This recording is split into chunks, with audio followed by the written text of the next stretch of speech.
Hello students, today we will discuss economics chapter number 2, sectors of Indian economy.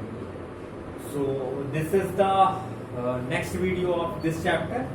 Earlier we all see different types of sectors where we all divided into three parts: primary, secondary and tertiary. After that we all see how can the economy shifted in different sectors. Then after we all see then we all see that the rising importance of the tertiary sector, and after that we all see how can we create more employment. Now we all see the organized and unorganized sectors. So नाम से ही पता चल रहा है organised sector and unorganised sector. If you all see your NCERT book, then there is an example of Kanta and Kamal. So there are two examples. Kanta एक ऐसे sector में काम करती है, एक ऐसी जगह पे काम करती है जहां पे अगर वो बीमार होती है तो उससे मेडिकल लीव मिलती है. साथ ही साथ जो है उसके वर्किंग आवर फिक्स है. एक 6 घंटे 8 घंटे का वर्क जो है वो फिक्स है. रूल्स एंड रेगुलेशंस हैं ऑफिस के, वो फॉलो किए जाते हैं.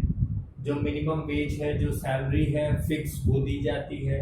साथ ही साथ एम्प्लॉयमेंट की सिक्योरिटी भी उसको मिलती है. और अगर बाई चांस वो एक्स्ट्रा वर्क करती है तो उस एक्स्ट्रा वर्क के लिए उसे एक्स्ट्रा पेड भी किया जाता है. वहीं पे अगर कमल की बात करें तो वो क्या है, उसे किसी भी टाइप की कोई पेड लीव नहीं मिलती है, कोई रूल रेगुलेशन नहीं है, कोई वर्किंग आवर फिक्स नहीं है. साथ ही साथ अगर बात करें तो किसी भी रूल्स के अकॉर्डिंग कोई वर्क नहीं है, कोई मेडिकल फैसिलिटी नहीं है उसे मिल रही है, और ना ही कोई हाउसिंग बेनिफिट्स उसे मिल रहे हैं. तो इस एग्जाम्पल से ही अगर हम देखें तो हमारे दिमाग में एक इमेज आ जाती है कि कौन ऑर्गेनाइज्ड सेक्टर का है और कौन अनऑर्गेनाइज्ड सेक्टर का है. तो अब आप आसानी से बता सकते हो कि कांता जो है वो ऑर्गेनाइज्ड सेक्टर में मतलब वर्क करती है, और कमल जो है वो अनऑर्गेनाइज्ड सेक्टर में वर्क करते हैं. तो ये कैसे पता चल रहा है? क्योंकि अब नाम से ही पता चल रहा है ऑर्गेनाइज मतलब सारी चीजें सिस्टमैटिक इन द सेंस जैसे स्कूल में होता है सुबह 8 बजे बेल बजनी है, 8:15 8:20 तक प्रेयर होनी है, फिर अटेंडेंस होनी है, फिर क्लासेस चलनी है. तो एक सिस्टमैटिक तरीके से चलता है. हाँ, कुछ स्कूल्स ऐसे हैं जहाँ पे ऐसे नहीं हो पाता है, मैनेज नहीं कर पाते हैं या कोई प्रॉब्लम होती है, तो यहाँ पे कहीं ना कहीं वो होते हैं, अपवाद होते हैं, तो उसका हम एग्जाम्पल नहीं लेंगे. लेकिन एक सिस्टमैटिक तरीके से चीजों का चलना, that is the organised sector. और अनऑर्गेनाइज्ड सेक्टर जो रूल रेगुलेशंस ना हो. So in this video we will see that which one is the organised sector and which one is the unorganised sector. अगर ऑर्गेनाइज्ड सेक्टर की हम लोग बात करें, so this is the under the supervision of government. Organised sector क्या होते हैं? Direct government के सुपरविजन में चलते हैं. इसकी देख रेख कौन करता है? गवर्नमेंट बॉडी करती है, सरकार करती है. साथ ही साथ they are follow the rules and regulations. जो भी नियम कानून है उन नियम कानून को वो क्या करते हैं? फॉलो करते हैं. कितने बजे आना है, कितने बजे जाना है, और भी जितने भी रूल्स हैं, कितने घंटे का वर्क है, ये सारी चीजें क्या करती हैं? गवर्नमेंट या कह लीजिए कि ऑर्गेनाइज्ड सेक्टर में ये सारी चीजें फॉलो की जाती हैं. Okay, next is factories act. अगर कोई भी फैक्ट्री है, इंडस्ट्री है, तो उसमें जैसे सेफ्टी के लिए है और अदर जो फैसिलिटीज हैं उन सब के लिए एक नियम बना हुआ है, और नियम के अकॉर्डिंग ही सारी फैसिलिटी प्रोवाइड की जाती है. साथ ही साथ मिनिमम वेजेस एक्ट. अब मिनिमम वेज जो एक फिक्स सैलरी है, वो सैलरी क्या होती है उनको प्रोवाइड की जाती है.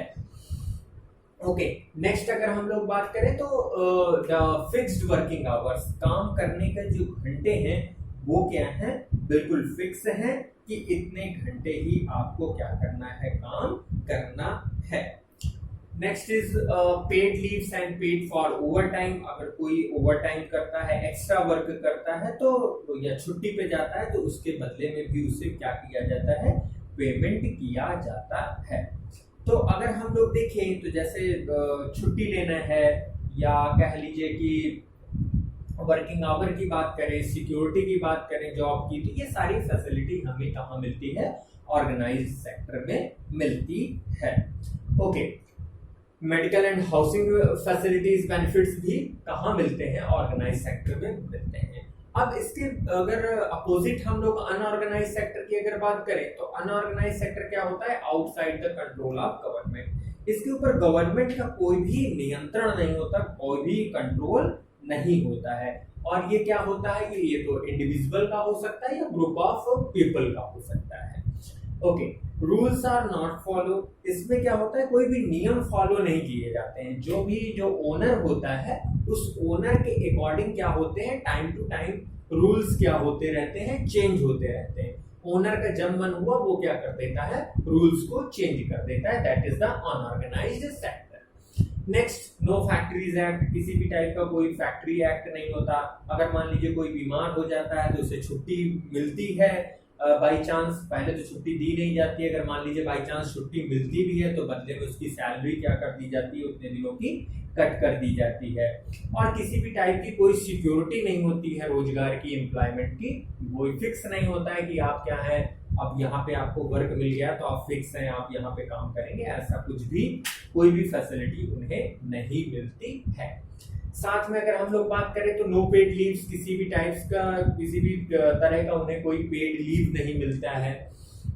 और मेडिकल और हाउसिंग बेनिफिट्स भी उन्हें नहीं मिलते हैं। अगर बात करें कि इसमें कौन कौन से लोग आते हैं, तो जैसे रोड के किनारे आप लोग स्ट्रीट वेंडर्स को देखे होंगे, वो हैं।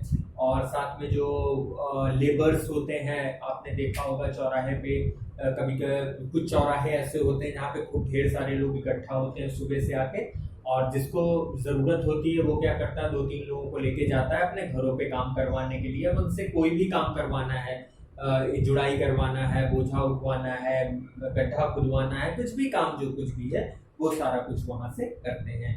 और जरूरत पड़ने पर मजदूरी पे हम उन्हें क्या करते हैं?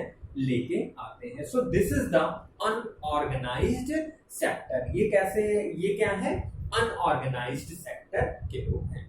अब यहाँ पे एक प्रश्न और उठता है कि कैसे जो ये अनऑर्गेनाइज्ड सेक्टर के लोग हैं, उन अनऑर्गेनाइज्ड सेक्टर के लोगों को हम कैसे प्रोटेक्शन दें, कैसे हम उन्हें प्रोटेक्ट करें। तो जो ये अनऑर्गेनाइज्ड वर्कर्स हैं, ये कहाँ पे हमको जनरली मिलेंगे?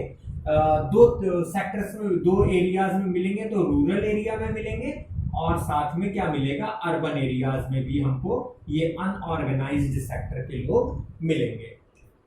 अब दोनों जगह के लिए अगर हम लोग बात करें, रूरल एरिया में कैसे लोग मिलेंगे? जो लैंडलेस लेबरर्स हैं, मतलब जिनके पास जमीन नहीं है, दूसरे के खेतों पे जाके काम करते हैं, या कह लीजिए कि जो छोटे फार्मर हैं, छोटे किसान हैं, जिनके पास छोटा स्मॉल पीस ऑफ लैंड है, वो उस पे जो है वर्क करते हैं। और कुछ जो है शेयर क्रॉपर्स होते हैं, वो होते हैं, आर्टिसंस होते हैं। तो ये कहाँ पे मिलते हैं? रूरल एरियाज में हमें अनऑर्गेनाइज्ड वर्कर्स मिलते हैं। अब इसके लिए क्या कर सकते हैं? इसके लिए ये है कि गवर्नमेंट क्या करे कि इनको टाइमली जो है सीड्स प्रोवाइड करे, साथ में जो एग्रीकल्चरल इनपुट्स हैं वो क्या है सस्ते रेट में प्रोवाइड करे, साथ में कुछ क्रेडिट इनको प्रोवाइड करे, मतलब कुछ पूंजी प्रोवाइड करे, जिससे कि ये क्या कर सके, अपना खुद का काम कर सकें। मार्केटिंग आउटलेट्स ओपन करें वहीं गांव में, जिससे क्या हो सके, उन्हें नई जॉब मिल सके। अब बात करते हैं किसकी? अर्बन एरिया के जो अनऑर्गेनाइज्ड सेक्टर के वर्कर्स हैं उनकी अगर हम लोग बात करें तो ये कहाँ पे मिलेंगे? जो जैसे इंडस्ट्री वर्कर्स हैं, कैजुअल वर्कर्स हैं। कैजुअल वर्कर्स जो मतलब रोड पे खड़े हुए लोग होते हैं, और उनसे हम क्या करते हैं, कोई भी काम हमारे घरों में होता है तो हम उनको वहां से लेके आते हैं और बदले में उन्हें कुछ पेमेंट करते हैं और अपना पूरा वर्क करवाते हैं। कंस्ट्रक्शन के काम में जो लगे हुए लोग होते हैं वो होते हैं। स्ट्रीट वेंडर्स जो ठेले लगाते हैं, रेडी लगाने वाले लोग होते हैं रोड के किनारे। रैक पिकर्स, देखा होगा एक बड़ी सी बोरी में लोग क्या करते हैं, एक कुछ लोग होते हैं जो सामान इधर उधर का कचरा पड़ा होता है, प्लास्टिक हुआ, शीशा हुआ, वो क्या करते हैं बड़े से बोरे में उठा के भर के लेके दूसरी जगह पे जाते हैं। So they are the rag pickers. तो ये सभी क्या है, ये अर्बन एरिया के क्या है, अनऑर्गेनाइज सेक्टर के वर्कर्स हैं। अब इनके लिए क्या करना पड़ेगा, कुछ टारगेटेड प्रोटेक्शन हमें करने पड़ेंगे इन लोगों के लिए, स्पेशली कोई प्रोग्राम गवर्नमेंट को चलाना होगा जिससे कि इन्हें एम्प्लॉयमेंट दिया जा सके, कुछ रोजगार दिया जा सके, बदले में इन्हें कुछ वेज भी मिलता रहे। साथ ही साथ हमें स्पेशल गवर्नमेंट प्रोग्राम्स इनके लिए क्या करना पड़ेगा, स्टार्ट करना पड़ेगा। Okay, next we are discuss the public and private sector. यहाँ पे ओनर के बेसिस पे, ओनर बेसिस मतलब किसके पास ओनरशिप है, कौन इसका मालिक है, इसके बेसिस पे अगर हम लोग बात करें तो यहाँ पे क्या है, जो सेक्टर्स हैं वो हमने 2 पार्ट्स में डिवाइड किए हैं, public sector and private sector. Public sector नाम से ही पता चल रहा है, that is the owned by government. ये क्या होता है, इसका मालिकाना हक किसके पास होता है, गवर्नमेंट के ऊपर होता है, they are the owner of the public sector. जैसे रेलवेज का एग्जांपल हमने लिया। नेक्स्ट अगर हम लोग बात करें प्राइवेट सेक्टर की, तो प्राइवेट सेक्टर में क्या होता है, that is owned by private. अब कोई इंडिविजुअल हो सकता है या ग्रुप ऑफ पीपल हो सकते हैं। एग्जांपल में जैसे हम ले सकते हैं, किसका एग्जांपल ले सकते हैं, जैसे टिस्को है, Tata iron and steel industry, तो वो क्या है, रतन टाटा की जो है अपनी इंडस्ट्री है। जैसे जियो है, रिलायंस जियो, तो वो क्या है, अनिल अंबानी, मुकेश अंबानी की जो है ये फैक्ट्री इंडस्ट्री है। तो इस बेसिस पे हम ये कह सकते हैं कि these are the private sector. क्यों, क्योंकि इसके ओनर कौन है, इंडिविजुअल है। अब क्या है, जो सबसे इंपॉर्टेंट चीज है कि गवर्नमेंट को क्या करना पड़ेगा, गवर्नमेंट को इन सेक्टर्स पे, दोनों सेक्टर्स पे क्या करना पड़ेगा, वर्क करना पड़ेगा। साथ ही साथ जो प्राइवेट सेक्टर के वर्कर्स हैं उनके लिए भी क्या करना पड़ेगा, कुछ स्पेशल स्कीम्स उन्हें लेके आनी पड़ेगी। अब यहाँ पे ये बात आती है कि प्राइवेट सेक्टर और पब्लिक सेक्टर का वर्क मोटिव क्या होता है। तो जो गवर्नमेंट का होता है वो उनका मेन मोटिव क्या होता है, सर्विस मोटिव होता है, मतलब उन्हें सर्विस प्रोवाइड करना है। और जो प्राइवेट सेक्टर्स होते हैं उनका मोटिव क्या होता है, प्रॉफिट प्रोवाइड करना होता है। मतलब सबसे ज्यादा उन्हें क्या चाहिए होता है, प्रॉफिट चाहिए होता है। अगर उन्होंने कोई भी काम किया तो बदले में अगर उन्हें प्रॉफिट मिल रहा है तब तो ठीक है, अगर प्रॉफिट नहीं मिल रहा है तो फिर वो क्या है, उनके लिए वेस्ट है, वो काम क्या करेंगे, बंद कर देंगे। अब एग्जाम्पल अगर हम लोग देखें, जैसे रेलवेज का एग्जाम्पल है। रेलवे में क्या है कि हमें जैसे मान लो 500-700 किलोमीटर तक जाना है, तो हम रेलवे से आसानी से रिजर्वेशन करवा के जाएंगे स्लीपर का, तो आराम से 300 से 400 रुपए में हम क्या करेंगे, 600 से 700 किलोमीटर की रेंज क्या कर लेंगे, कवर कर लेंगे इजीली। लेकिन अगर हम वही कोई प्राइवेट बस से जाएंगे या प्राइवेट ट्रांसपोर्ट से जाएंगे तो वो कैसा हो जाएगा, फिर प्राइवेट सेक्टर की बात हो जाएगी। फिर वहां पे क्या होगा, वो क्या चाहेंगे, प्रॉफिट मोटिव हो जाएंगे, तो वहां पे फिर उन्हें प्रॉफिट चाहिए और उसके बदले में हमें क्या करना पड़ेगा, ज्यादा पे करना पड़ेगा। लेकिन गवर्नमेंट क्या होती है, गवर्नमेंट का मेन मोटिव होता है सर्विस प्रोवाइड करना, तो वो क्या करती है, हमें जो है, जो रिजनेबल कॉस्ट है उस चीज की, जो एक वास्तविक कीमत है उस डिस्टेंस को कवर करने की, वो डिस्टेंस क्या करते हैं, गवर्नमेंट हमें उतने ही डिस्टेंस के पैसे हमसे देती है। Okay students, so this is the second chapter of economic sectors of Indian economy. I am trying to complete this chapter. If you have any confusion, if you have any query, any problem, then you tell me in this YouTube link and I will resolve all kinds of your problem. Okay, thank you so much students. When we all meet in next video, we will discuss next chapter of economics. Thank you so much.